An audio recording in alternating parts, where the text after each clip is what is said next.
Whenever you're ready. Okay. What is the greatest gift you've ever been given?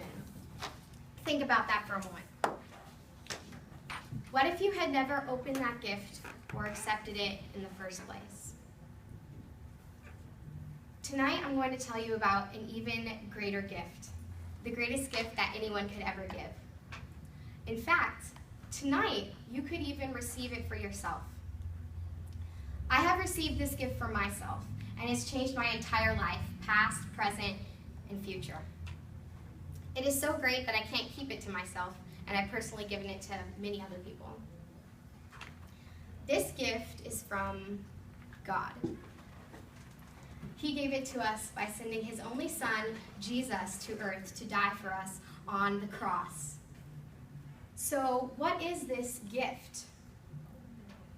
This gift is freedom, love, a fresh start, mercy, a purpose in life, an explanation for our existence, and most importantly, this gift is forgiveness.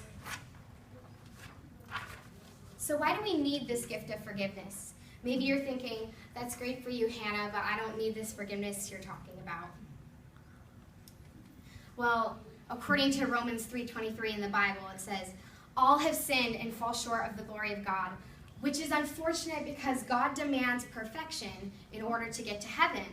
An individual has to be perfect, and to put it simply, we are not perfect. In fact, it is impossible to be a perfect human being. Surely we can all admit to having done something wrong in our lives, whether it be as little as telling a white lie or as great as murdering another human being. All sins are the same size in God's eyes. Romans 6:23 says, the wages of sin is death. Let me ask you this. If somebody hurt your mother or your sister, would you demand that justice be served? Or would you just let them go? I personally would demand that justice be served. And in the same way, God is just. We self-admittedly have done bad things, which means that justice must be served. And since all sins are the same size in God's eyes, we are deserving of death. God is a just God. He won't just let us go.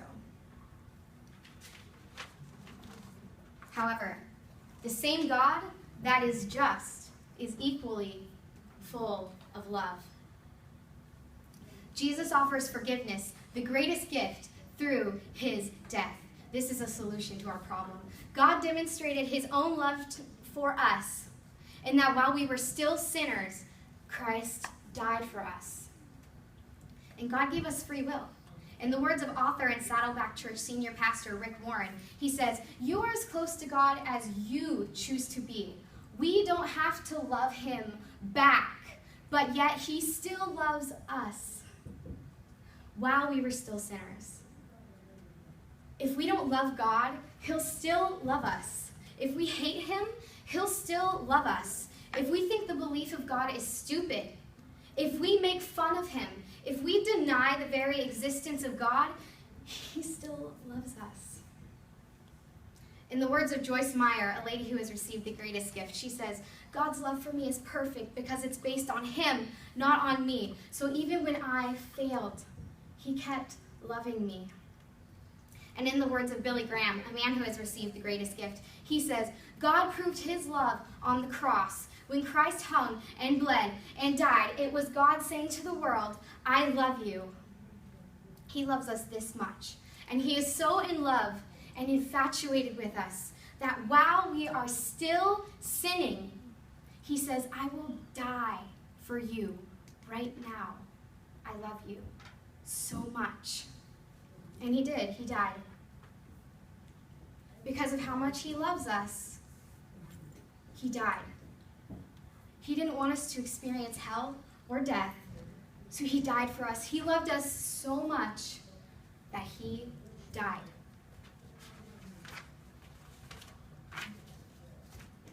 So what happens to us if we accept the greatest gift? Let's visualize this for a moment.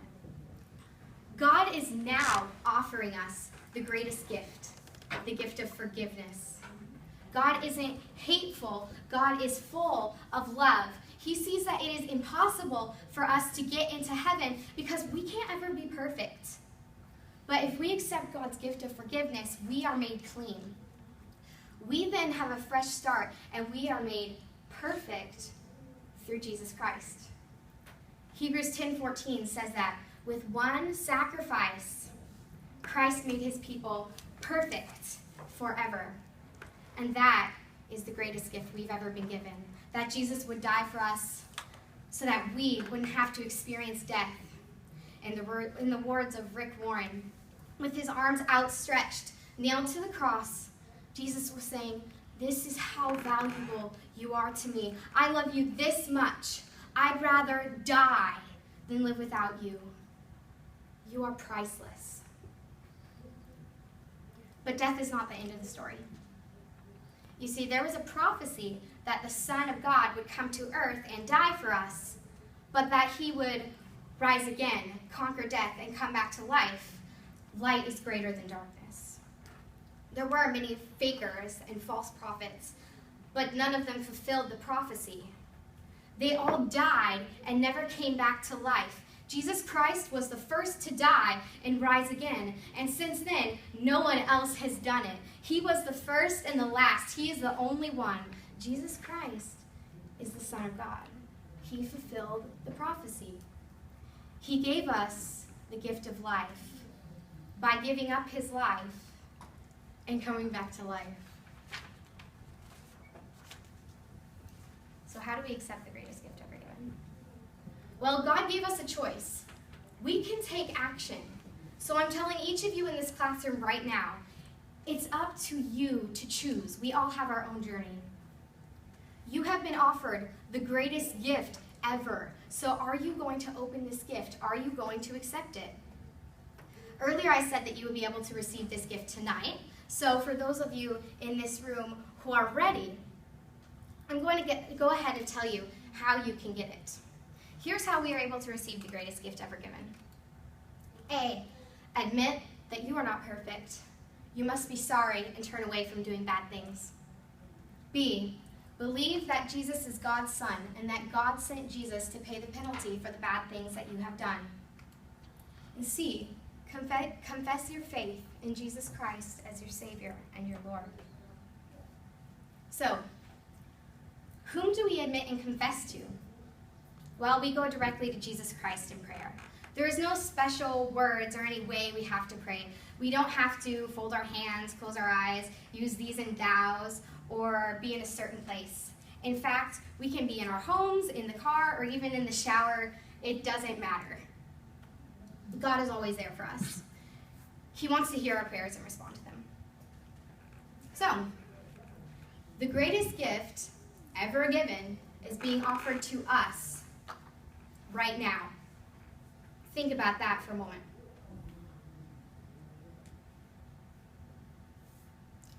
What happens if we wait too long to accept it? What happens if, when we die, we have never opened this gift or accepted it in the first place? I think you know what I would say. Is it worth it? The greatest gift ever given is being offered to us at this very moment. So why wait? Thank you.